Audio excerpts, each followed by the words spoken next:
Hello everyone, welcome to another episode of Daily Gwei Refuel, where I recap the latest news in the Ethereum ecosystem. I'm your host, Anthony Sassano. It's the 7th of February 2025.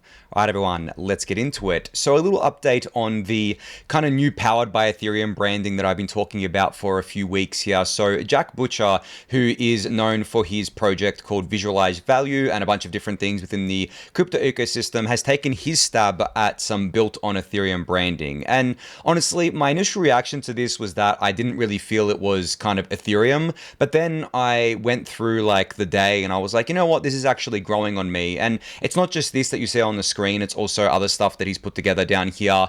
I think he was going for this kind of, I guess, like money Lego approach, or kind of like Lego approach, where you can see that it becomes quite modular, where you can see the different building blocks, and then you can scroll down. There's different colors, and it can be done on different surfaces and stuff like that. So you can see kind of what he's been going for here, which I think is pretty cool. Honestly, I don't hate it. Like I'm not in love with it or anything like that. But at the same time, it doesn't really matter what I think. I think a lot of people really like this one, and a lot of people really seem to be in favor of like a brand refresh for Ethereum. But as I mentioned last time, it's not really a brand refresh as much as it is just the community getting together to create some built on or powered by Ethereum branding. And that's exactly what Jack was doing here by putting his hat in the ring with this. And there's actually a competition being run right now, a kind of ETH Denver brand hack, they're calling it, on Joke Race, which is an on-chain platform where people can kind of come in, submit their ideas, and there's a contest, and people can vote for it on-chain to see which one actually wins the contest.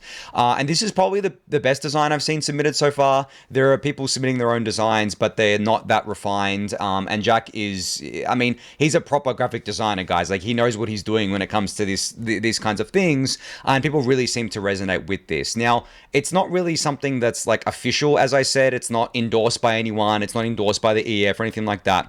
But the thing is that I'm pretty sure he published the files for this, so you can start using this today if you want. You can put it on your website, you can do whatever you want with it. And projects have already started experimenting with it, because as you can see here, Alchemix actually put their own logo as a replacement for the letter O in on the whole imagery here. So you can see built on Ethereum with the Alchemix logo there. I thought that was pretty cool, actually. I actually like the idea of each project putting their own branding and logo on this imagery. Some people kind of hit back and said, well, what if the logo doesn't fit? What if it's not a circle?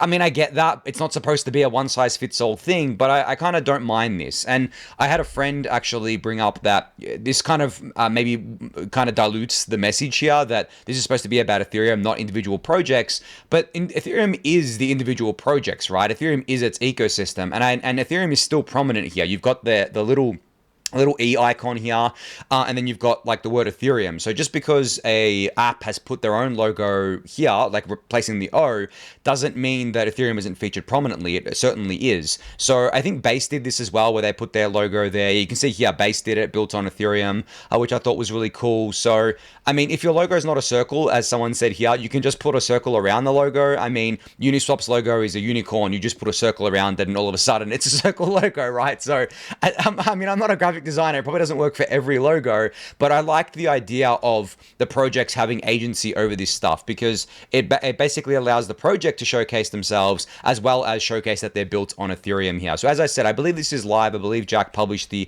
necessary files, so you can go basically play around with this, and you know, do whatever you want with it, which is really cool. But yeah, as I said, there is that competition that's still running. I think that's going to run through ETH Denver, which is happening very soon, I believe. I'm not going to be there at ETH Denver this year. It's just too far for me to travel for a couple-day conference, and it's really crypto Denver these days. It doesn't really feel like an Ethereum conference anymore. There's all these crypto, I guess, like booths there that have got nothing to do with Ethereum. So yeah, not to crap all over the conference. There's going to be plenty of good people there, but it's just not my vibe anymore.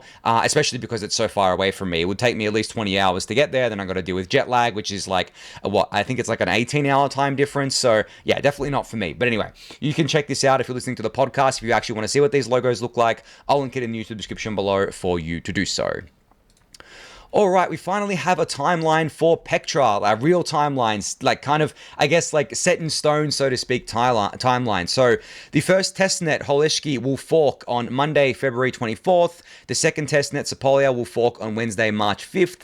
And the mainnet slot will be picked on the March 6th all-core devs call. But there was a guideline given that they're targeting early April for this. So not mid to late March, as I originally suspected, but early April April is not that far away. I think from estimates, you could say it will happen a month after the All Core Devs Call, which is on March 6th. So maybe tentatively, I guess it's worth guesstimating that it's going to happen on April 6th. So we could see Pectra live by April 6th, which is great. There's already a lot of work started on FOCIL, by the way, guys. There's already devnets being spun up for it to get PeerDAS and EOF in that. I'm still quite confident that we can get that delivered before the end of the year. I'm hoping it happens in kind of like by November, because as I've mentioned before, December is not really a time where they like to do forks. It's the holiday period, so on and so forth. But if we can get PeerDAS in with EOF before the end of the year as part of FOCIL, that would be awesome, because then Glamsterdam's coming next year,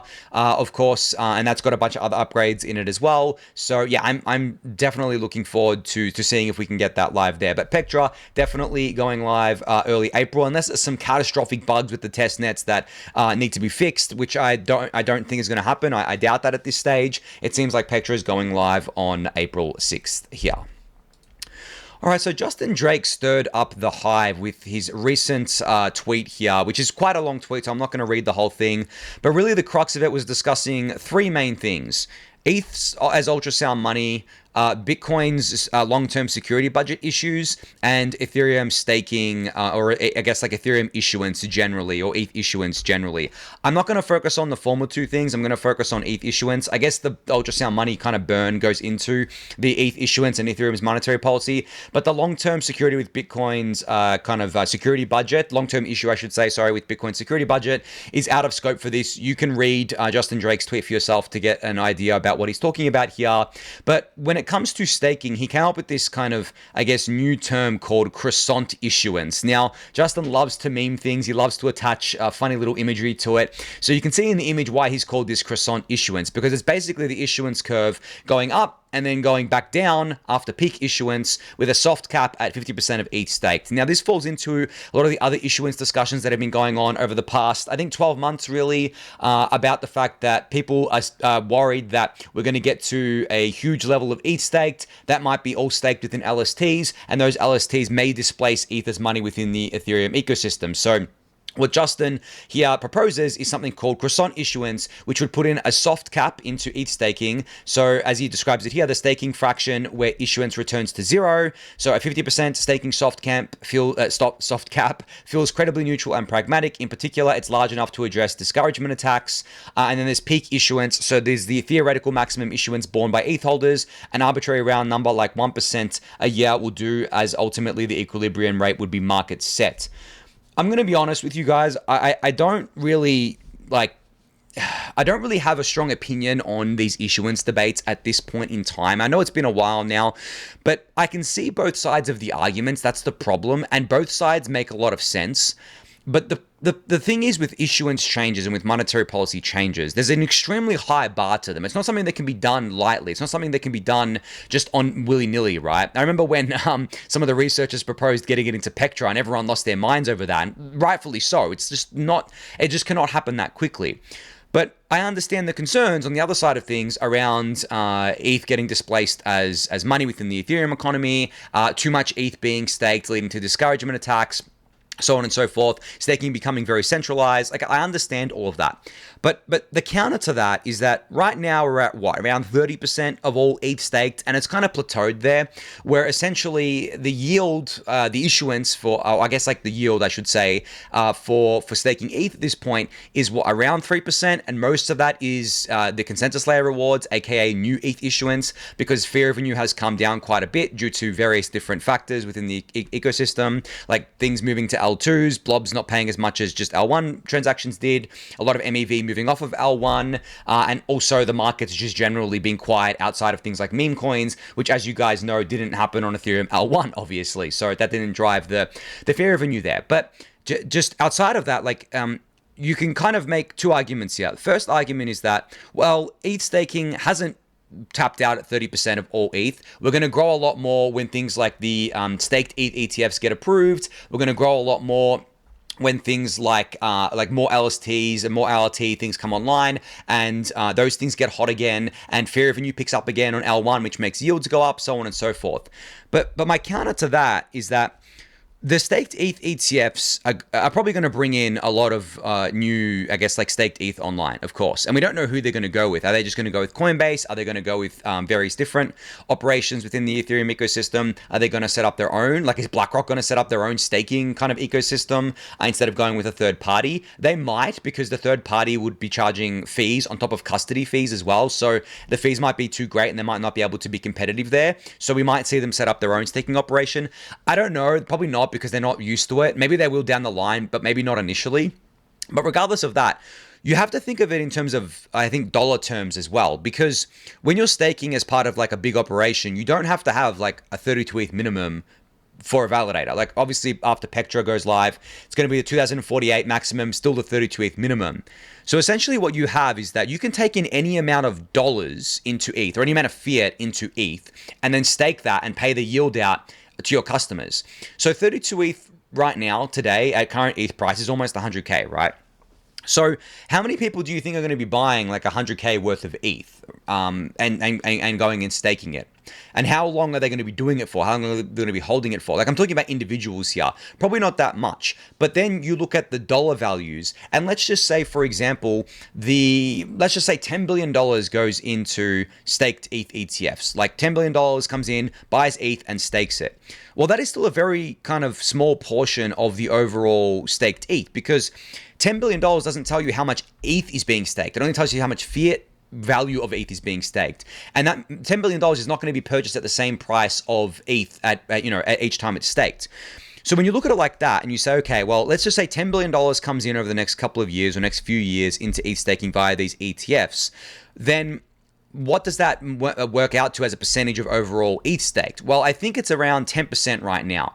So, okay, 10% is in there. Now, 10% is not anywhere close to a majority. It's not anywhere close to the 33% threshold. It's not obviously not close to the 66% threshold. So it's not necessarily something to worry about. And that's assuming that ETH is all purchased at the price that ETH is today, right?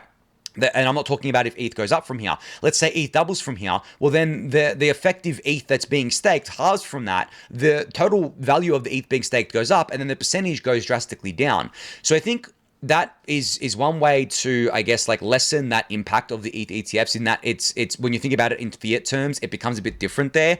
But I understand that people are kind of like, I guess, worried that it's not just that, it's the fact that what if a lot of people say, well, instead of staking with Coinbase directly, I'm going to go through the ETF and then I'm going to stake on the ETF instead of just staking through Coinbase directly. That could happen, but then we're really just like changing where the stake is. We're kind of shuffling it around. It's not really a new stake, for example, and it actually might end up being better, because let's say Coinbase loses half of its ETH that's staked to BlackRock, for example. That's actually net better, because it means that we now have half of that stake as part of a different entity to Coinbase, right? And obviously it depends on where the custody is and things like that. But if BlackRock was to run their own operation, then it would be different. So it actually ends up being positive. So I think there's a lot more nuance here to the, I guess, like distribution of stake than people would have you believe when they just say things on crypto Twitter, right? So that's my general view on that. In terms of the issuance policy today, in terms of like people thinking that 2% is too high and we need to lower it, I mean, I don't think it's not 2%. It's like 1% right now, because you got to count on it just on the ETH stake, not on the whole supply. So it's about 1% from memory.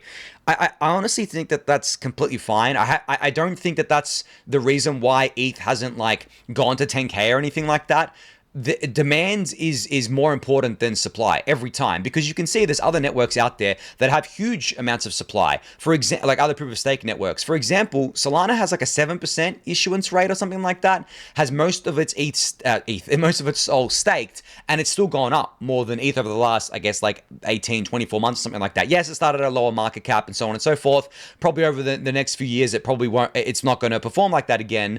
But then you look at Bitcoin as well. Bitcoin issues, I think, like, what is it, 60 or maybe like 40 or $50 million a day of mining rewards or something like that. And I believe ETH issues about $6 million a day of staking rewards, or actually it issues more, but the burn offsets some of that. So let's just say net supply is like 6 million. Right.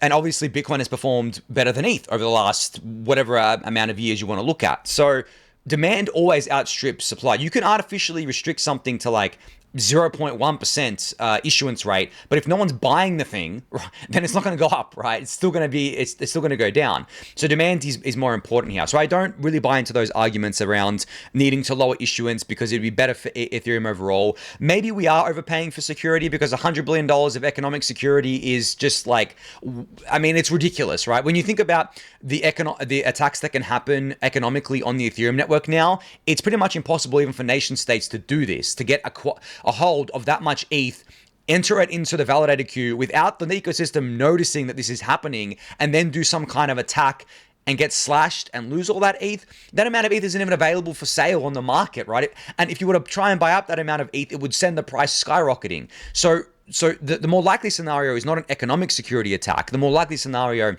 is an attack by taking over the existing validators, right? And that's why we care about validator distribution. That's why we care about validator decentralization. Now, I just realized I've ranted on about this for quite a while now, so I want to wrap it up here.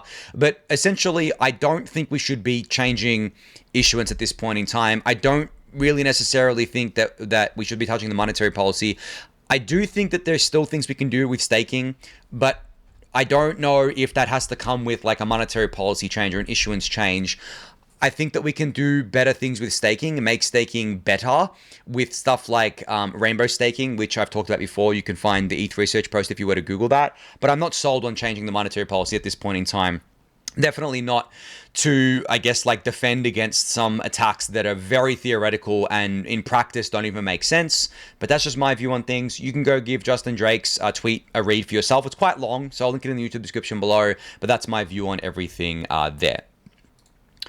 All right, so Vitalik has put a spotlight on light clients again today. So Chaskin here is testing out some kind of light client here, which you can see. I believe this is Helios. Yeah, Helios. It's the light client that A16Z is building. And you can see here Noah from A16Z is responsible for this. And Vitalik quote tweeted this and said, Noah and others working on Helios are heroes. It's an indispensable part of the Ethereum dream that you should be able to access the chain, read and write without needing to trust centralized third parties. Looking forward to seeing wallets incorporate Helios. The reason why we want light clients, guys, is so that you can literally do trustless read and writes of the Ethereum chain from a smartphone without having to run a full node on it and without having to do it to your own full node. You can do it to anyone and you just run the light client on your device and you're able to do this trustlessly. That has been the holy grail for quite a while now. And it also enables more scale for Ethereum. There are all these things that surround scaling that don't, I guess, like directly have anything to do with scaling, but indirectly allow for more scaling of L1 on the outskirts and then all add up to scale L1 massively. And this is one of those things. So keep an eye on light clients, keep an eye on Helios. I've talked about Helios before. I've showcased it before. I believe that it was on one of the ETH mobile devices that ended up coming out. It was kind of preloaded on that. It works. It's not, as far as I know, production ready just yet, but it's getting there, and they won't be the only one. There'll be other light clients there, but Ethereum as a network needs to also improve for light clients too. There's a bunch of stuff on the roadmap for that. Not going to get into that now, but yeah, just exciting to see people highlighting this again because this is really one of the holy grails for Ethereum. All right, so if Fossil wasn't enough for you guys, if the inclusion lists weren't enough for you guys that I've talked about in the past and how bullish this is for Ethereum censorship resistance, Ethereum researchers have introduced another thing today called zkFOCIL, which is a protocol for private Ethereum inclusion lists. It's based on Fossil, of course, and powered by linkable ring signatures. Validators can publish inclusion lists privately without revealing their identity. This is just like, we haven't even got Fossil live yet and they're already doing this. It's just like, this is the kind of stuff that I nerd over. But the reason why this is really cool is because let's say you want to essentially be able to publish your inclusion list, but you don't want anyone to know that it came from you. Maybe you're a large staking provider and you want to have plausible deniability about what's in your inclusion lists. Then you can do that now. Well, not now, but if this is it be integrated, you can do that with something like zkFOCIL, which I thought was just something that I hadn't really thought of before, but is genius in a way. And using linkable ring signatures, which I believe are have already been used in other parts of the crypto ecosystem is a pretty ingenious way to do it. Now, of course, this is very technical. It gets into very kind of deep, nitty-gritty cryptography stuff, but you can give this ETH research post a read for yourself if you want to. I don't know if this is going to make it in with FOCIL. I don't know if it's going to be like as part of the FOCIL rollout, because FOCIL will probably go live in Glamsterdam at this point, which is the upgrade next year. But we've still got time to build this out, so maybe this does get included as part of that, and then we just get fully private inclusion lists from day one. Like, how awesome would that be? Anyway, as I said, you can go check out this ETH research post for yourself. Link it in the YouTube description below for you to do so. All right, so the 4th edition of the ETH Investors Club magazine is now out. This is 100 pages of Ethereum goodies for you guys to go check out. You can read the digital issue and purchase a physical copy. I don't see any link here, actually. It's probably on their bio. You can go to ethinvestorsclub.com, and then, yeah, you can read it now. Reading it's free. You can mint the NFT as well, and there's a physical copy that you can get too. So you can see here that you just read it on your desktop here or on your mobile, wherever you read it on, and it's 100 pages of Ethereum goodies talking about everything happening within the Ethereum ecosystem. So I've highlighted this before for you guys, but you can go check it out. If you haven't read the previous editions, they're on here as well. But yeah, you can go check this out. I'll link it in the YouTube description below for you to do so. All right, so someone has created an L2 beat for wallets called WalletBeat. So their beta version of WalletBeat is now continuously deployed to IPFS. So you can go to this URL. I'll link it in the YouTube description below, but it's beta.walletbeat.eth.limo. And there's only a couple of wallets on here right now. As I said, this is an early release, but it's basically showing you what the security, privacy, self-sovereignty, transparency, and ecosystem look like for different wallets within the kind of Ethereum ecosystem. So the 2 wallets supported right now are Demo and Rabby. I use Rabby quite frequently. I really like it. I really like a lot of the features they've got. But at the same time, there are still things to be improved. So you can see here that there is, for Rabby, no L1 chain state verification under security. Privacy is unrated right now. Self-sovereignty, it partially supports self-hosted nodes.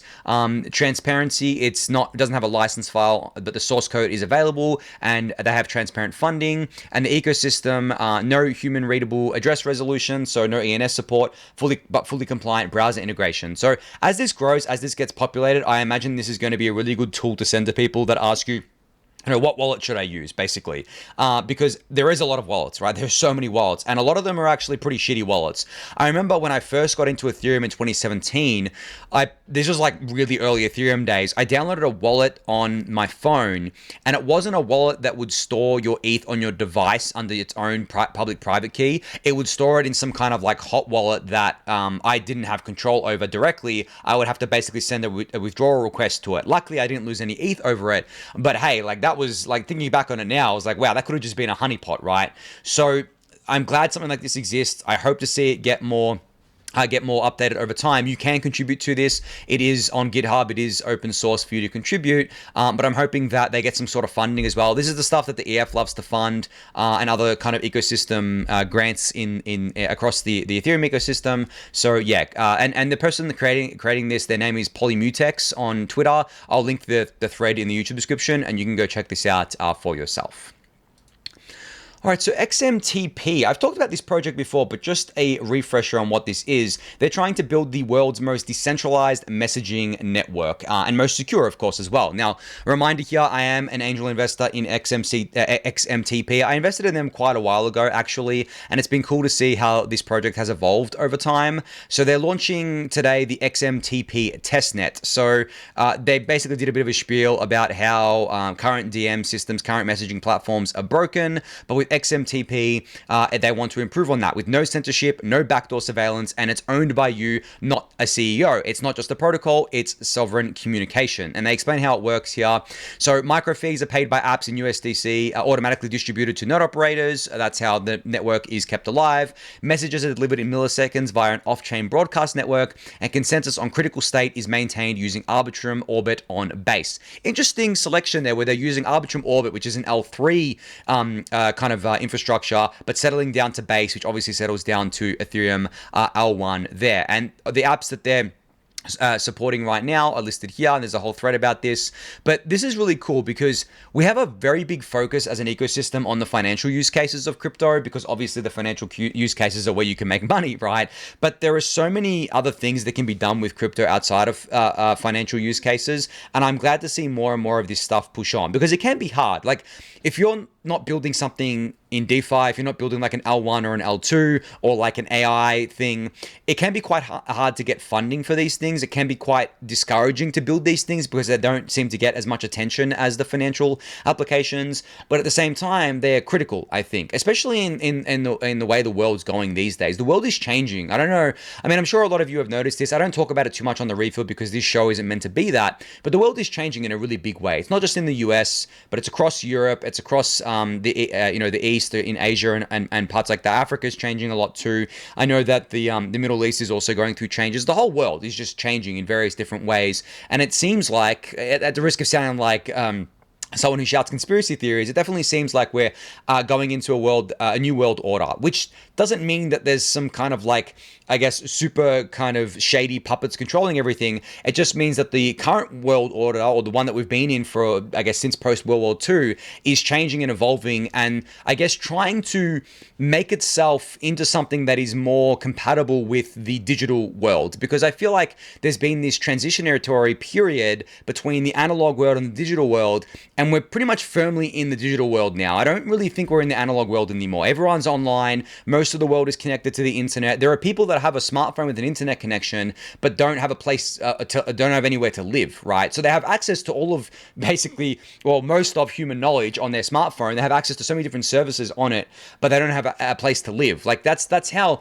digital our lives have become, and it's so ingrained in our lives. But I would say for the last 20 years at least, we've gone through, probably 30 years, we've gone through this transitory period from analog to digital, and it feels like as even more time goes on, people forget what the non-digital world was like because there's no one left to remember. They all died, right? Like, if you think about the people alive today that were around when the world wasn't fully digital, I would say that they're in their 40s at this stage, right? They're 40s and above, basically, if you want to be generous with it. And a lot of the people who were in a world that didn't have computers at all, they're quite old now, or they're pretty much like they're dead, right? So as more time goes on, as more decades go on, the world's only going to become more digital, and that means we need to make sure that it doesn't become a dystopia. And one of the ways of doing that, to bring it back on topic here a little bit, I went a little bit off topic, but to bring it back, is something like XMTP, which allows for secure, decentralized, censorship-resistant communication to go along with our lovely, secure, and decentralized, censorship-resistant money. So yeah, you can go check out XMTP's testnet.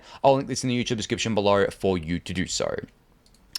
All right, just wanted to give a shout out here that Rise's testnet is coming fast, and they're inviting builders to take Rise for a test drive with up to 100 million Rise tokens in total prizes to be won. Builders have been held back by slow speed and high latency for far too long, and Rise is aiming to change that. So Rise is one of those, I guess, like super performant L2s that are coming out soon. There's Mega ETH, and there's a few others out there. Just a disclaimer here, I'm an advisor investor to Rise. I really like what they're trying to build here. I really like that they're trying to push the boundary on things, because what they're trying to do is get people building like net new apps on the platform instead of just building the same old apps. And that's what this builder competition is for. So if you are a builder interested in building here, you are able to get a share of up to 100 million Rise tokens, which is a lot. I don't know what the total supply of Rise tokens is.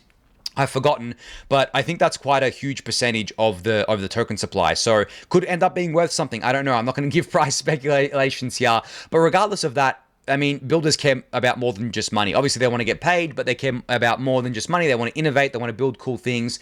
And one way to do that is to build on a new kind of greenfield. And that's what Rise is offering here. So you can go check this out for yourself. I'll link it in the YouTube description below for you to do so.